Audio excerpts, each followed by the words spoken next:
Basta sa Caloocan, pumunta kami sa Caloocan sa isang napakababang waterfall. So parang ilog lang talaga doon. So let's see kung maganda ha. Ito yung kasama ko si Tam Tam. At yun yung dalawang motor pa.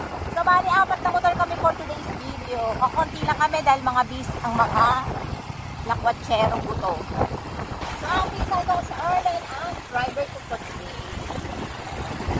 Ay dala kami sa Alpabida para sa mga hindi marunong lumangoy. Yung sobrang init sa baba, tapos ito pala maulan. So nakikita nyo naman, maambon. At basang-basa talaga yung kalsada. Very wet, at kami naman ay very wild. Ay, umuulan siya. Ganda! Ganda!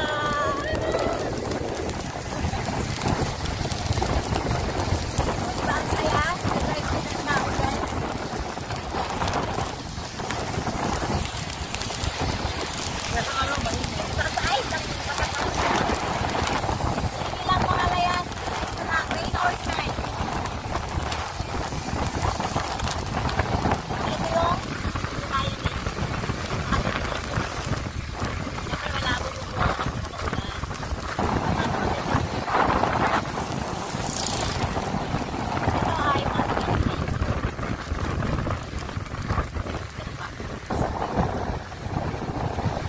So ito yung paliko mula dito sa Caloocan. Ano ba talagang Caloocan Falls? Nakalagay ba? So drive tayong pababa. First time ko makapasok dito sa area natin. Siyempre wala naman gagawin. Ngayon lang also. Wala pa sa amin lagay dito. Hindi ko nga alam na meron dito magandang paliguan.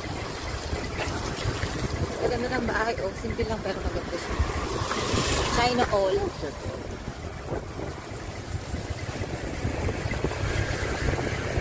Talagang gusto kong magkabahay na may mga bakuran.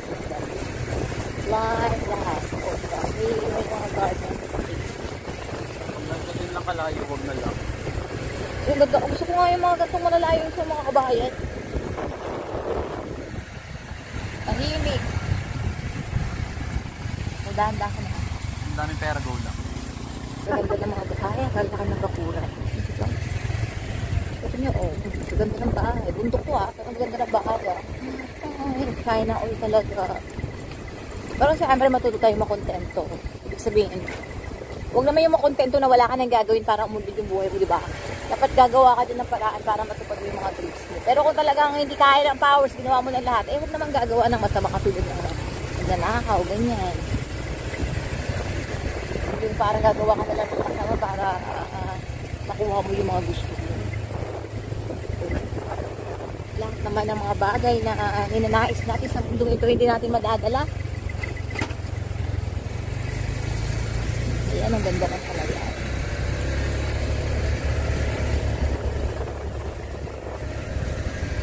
Kaya ako iniisip kong pag magtrabaho pa ako sa abroad, kahit malaking sahod, parang ayaw ko na talaga. Kasi 48 na ako, magpo-49. So, kahit pa siguro matupad ko yung mga material dreams ko, hindi ko na naman madadala. Sayang lang yung buhay ko, panahon na gugulin sa pagkatrabaho, tapos hindi mo naman madadala lahat ng mga pagkatrabahuhan mo. So, konti na lang yung nalalabi kong panahon. Siyempre, maunti na lang yung kasi nga 48 na ako magpa-49. So, enjoy na lang. So, talagang humahanga ako sa may mga bahay na may mga bakuran. Hindi ko bang ilipat yung bahay ko dun sa 1 hektarya akong lupa sa tiniluan kung pwede nga lang. Ilipat ko na sana yung bahay ko dun. Ang ganda naman dito. Ano, ganda. Promise.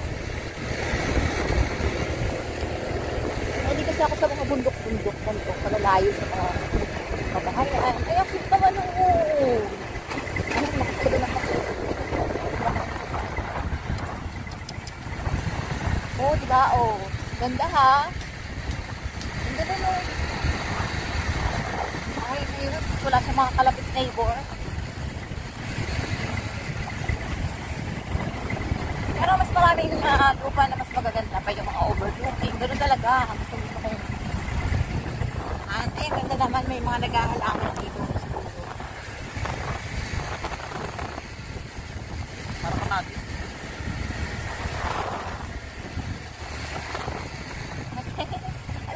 Na-excite ako pagdating yung mga motorin, yung mga medyo parang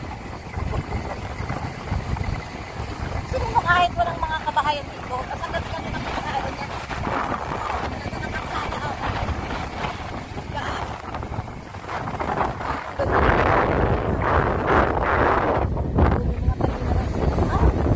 Ito kayang may-ari. Pwede bang mamigtas? Meron pang masasain. Ganda. Gandang area. Saan kaya papunta at labasan itong ano na ito? Karsada na.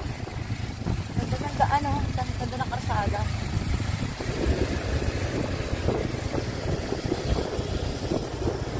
Yung mga ulan kanina tapos tumiga na.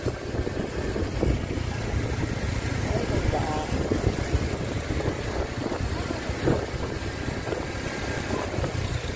So wala kaming dalang mga pagkain kasi umalis kami doon ay mga 1 na. So iiwanan namin yung gulong. Hanggang saan ba pwedeng iwanan yung ano? Pwede pa siguro dumiretso yung motor doon? Pwede naman. O diretso tayo. Matapang tayo eh. Ano madami yan? Matapang tayo. Diretso tayo. Mahina lang ang preno. Mahina. Pero pwede naman yan. Mabait yan eh. Ano? Malalim? Cannot? Can't? Not? O, post ko muna. O, dahan-dahan lang kasi. Dahan-dahan. Be careful. Be very, very, very careful. Yan. Madulas yung lupa ha. Pero alam nyo ba, mas yung minotor namin na papunta ng Kaminawe Waterfalls. Ba? Talagang grabe talaga yung ano dun, maputik. So hanggang dito na lang. Grabe ka naman, Arlat. Kung kailan naman tayo malapit na tsaka mababagsak yung motor. Oh, madalas kasi siya. Ayan. So? Haba na pala na ang kontak. Wala pa yung kalsada dyan. Saan ba to diretso? Lakno. So we're going to walk. Okay, it's very difficult na pabalik ha. Pero mamaya natin isipin yung mga problemang hindi pa dapat natin kinakaharap. Yung mga time dyan para dyan. O yung susi ba ng motor, iiwanan ba dapat talaga dito? Parang gusto mong iwanan dyan. Gusto mo ipanakaw yung motor ko ah. Yun lang pala, mula dito sa motor na itong pag-iiwanan namin. Ayun lang, kitang-kita na kaagad. O diba, ang lapit, likod yung mga nakikita. Yun o. So ito na, mag-umpisa na tayo maglakad ng mga 10 oras. Tara na, Orlan. Ang pinsan ko si Orlan, si Boy, si Kent, si Kyle, si Madam Mia, at si Tamtam, at ako today's video. So, syempre magbibideo ako. Grabe talaga yung ulan kanina. Kala mo talaga, galit na galit. Yung pala naman, bigla namang nawala. Wala nga tayong panggupit eh. Ano ba?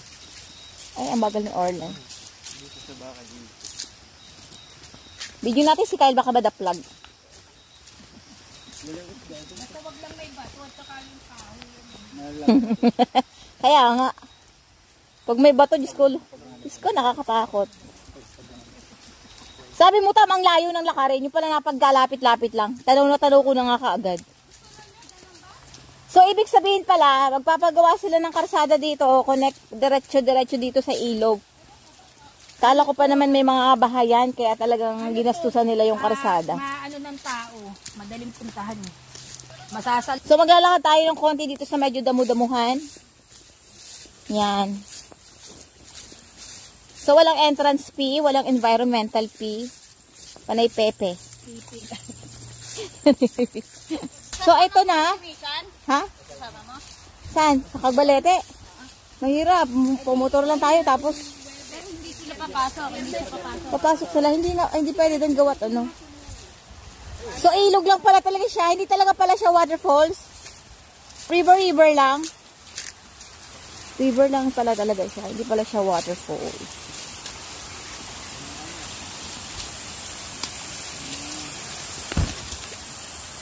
Waterfalls din ah. Asa yung waterfalls? Ito tayo. Sa Yumig. Yan.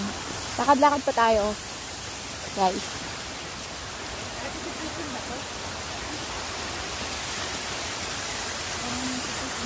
Talaga yung mga ilog na may butas-butas na ganito. Kasi Pag malaki, parang swimming pool. Ayan, sarap naman dito magpaanod-anod. Dapat yung mga kasama natin yun. Ha? Mag-ingat kasi yung yung ilog may butas-butas na malalalim. Ang sarap naman pag ligo-ligo. Hindi ko kasi malalim yung tubig. Ayan, ayan. Madami yan, pagka tingnan mo yung dadaanan may butas. Ayan sila. Ito pala may daan, oh.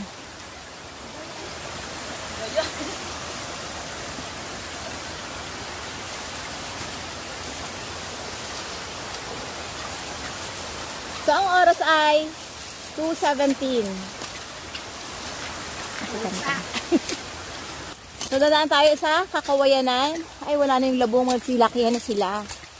Wala nang labong. Ay, meron pang labong! Kung andito lang si Ebe, eh. Kuha yan. So, kala ko kanina yung tanaw na yun na. Ilog, yun lang, ilog rin naman yun. Kaya lang, hindi yun yung talaga yung pupuntahan namin. Magandang parts ng ilog. So, lakad-lakad pa. Nung konti. So, maiingay yung mga bota namin kasi may tubig sa loob. Kala ko talaga kanina, yun na yun. Yung tanaw na tanaw. Pero okay nga ito, may konting lakad kasi para ma-burn naman yung aming mga reservang fat. At yung pong tour guide namin, nakalimutan po kung ito pong daan, kanan, o itong kaliwa. Kanan pala ito, tapos yung kaliwa yung kabilang side. Ito na naman ako, mali-mali na naman ako. Papasok tayo dito. Yan, naririnig ko na yung true or false. Yeah.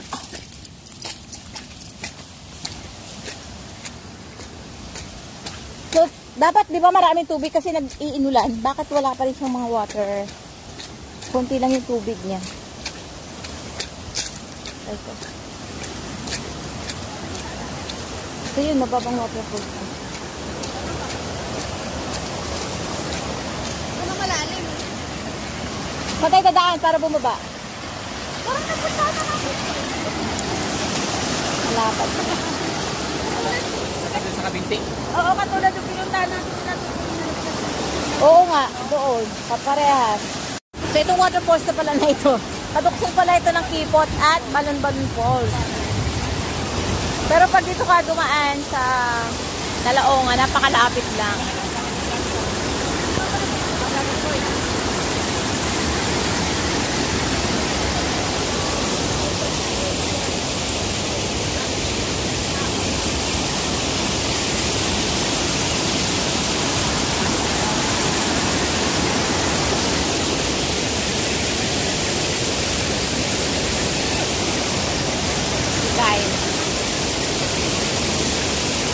So pumapangit talaga ang isang area kapag tinatapunan ng mga basura, may mga basura doon, yung mga puti-puti na yun, oh.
balik tayo, napaka bilis.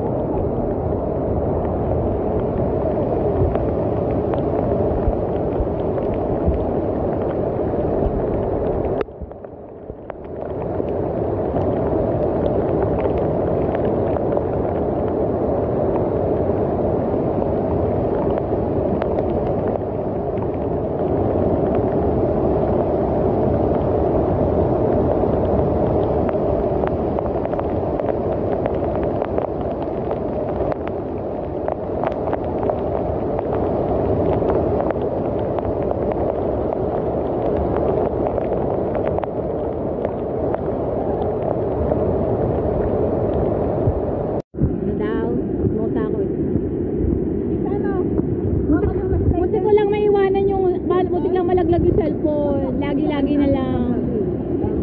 Oo, para mag-pupunta. Ay, one day. Ako sira yung aking 0.5. Video. Video pala.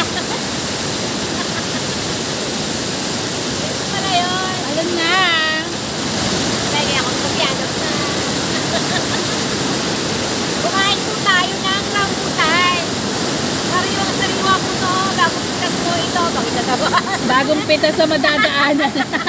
Sino mo pati ko bagong pitas? Bulok na. Bago yun. Sariwa yun. Bagong pita sa madadaanan.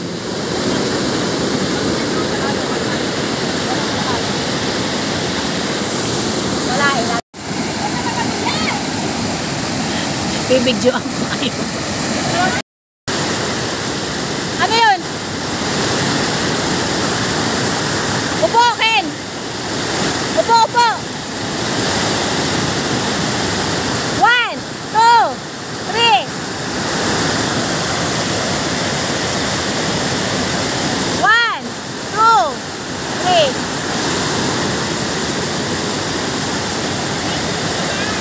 Ha?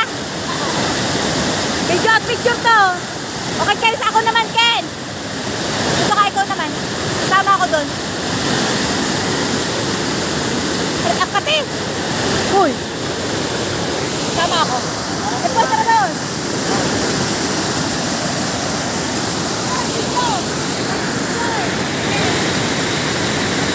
Picture, video. Picture, video.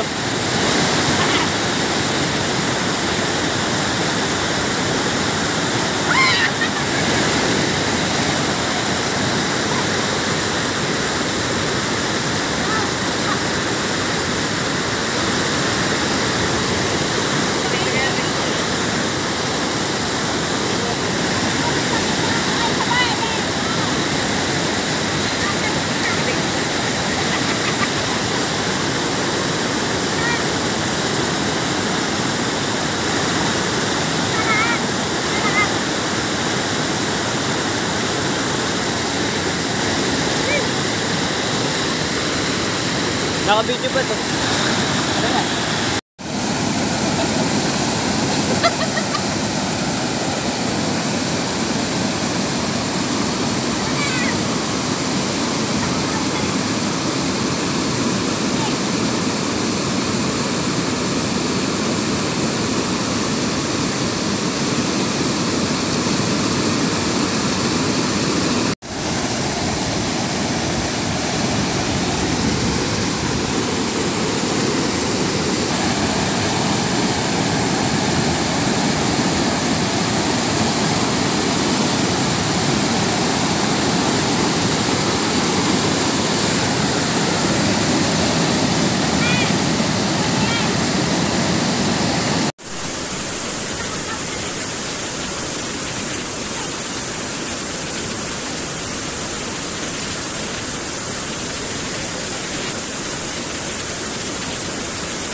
Wala, ipaikot mo lang.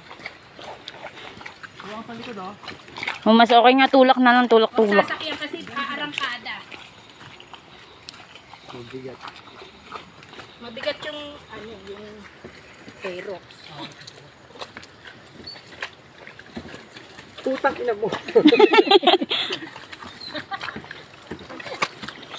Kaya. Help me. Wala na. Ayan. Tutulak ako ikaw mag- Pagod na. Pagod na po si Ate Mia. Pagod na daw siya. Ang sabi. Pagod na naman. Nadulas na ba?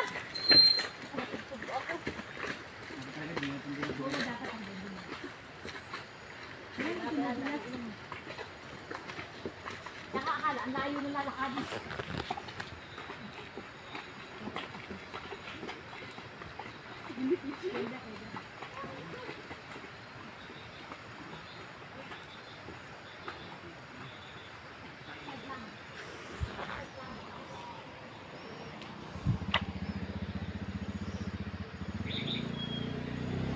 Kawawa.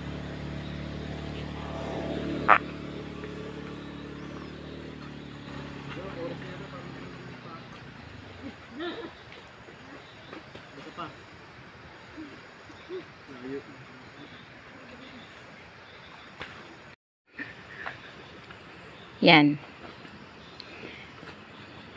Daan-daan.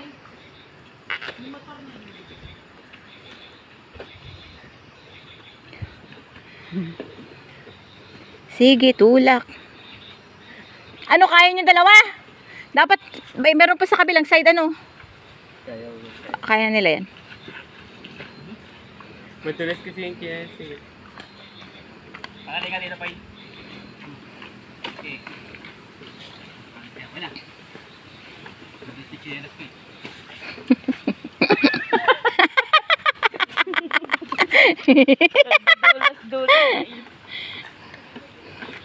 Sige, layas pa. Sige. Tulak nyo na hanggang doon. Para sure na hindi malalagapak. Ken ha. Madulas dito sa gilid, Ken ha. Okay, buti kasi. Kaya nga dahan-dahan. Oh, wag mo kabilisan. Ano ba yan? Nakakatakot. Hoy, Kyle! Si Ken at baka ikay madaplugs ko po. Ay la. Dahan-dahan. Bijus ko po. Lo. Takot na takot ako. Motor ko yun.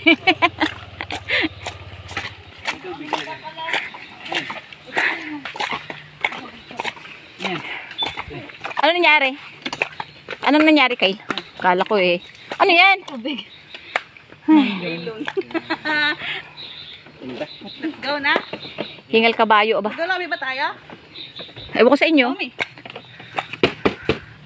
Let's go.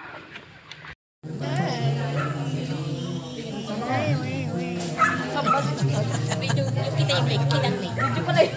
Kitang lake. Kitang lake. Lake na lang. Lake. Yan. Ang finishing. May baba kayo. Ay na po at mga nagugutom, nagtulak ng mga motor. Yan. Si Madam Mia, si Kyle. Si Madam Mia. Si Kyle. Si Ken, si Empoy. Si Orlan, si Tam-Tam at ako. Wag na ako. At dito kami sa tabi ng lake. Kumain. Hapon na ha. Masarap yun yung Mickey Beer. Let's make ko kamay yan. Okay. Laman yan. Let's eat, guys. Lang. Saan ba ako? Paano ba ito binabaliktad kasi? Hindi, feeling ko